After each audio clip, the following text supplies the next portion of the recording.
Ang difficile na magsabing kadakulan achievement.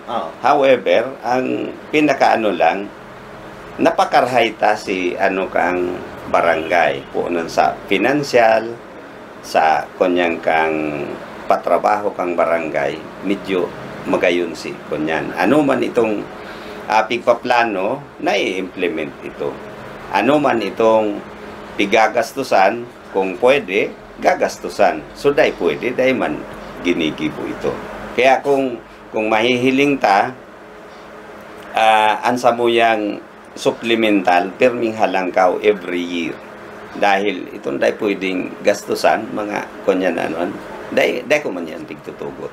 Pero ang gabos na infra projects kang Barangay San Felipe, itong 20% EDF na ano allotted para sa infra, gabos ito na implementar. Kaya ining mga request yan mga taho na ngaya patwalk, drainage na kung kinakaipuhan, yaon na itatao sa Sainda.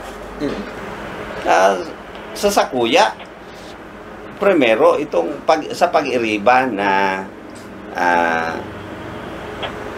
itong minsan may mga kunyang kaya may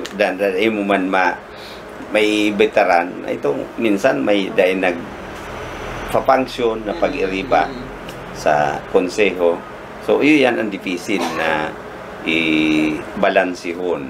However, sa kagabsan, okay ang ano minigdi. Igwa kami ning dua out of the 7 barangay kagawads, may duwad dyan na ito bagang bako kong kalinyada. So, buot sabihon kayan, pag-arog kayan, pwedeng maging problema mo.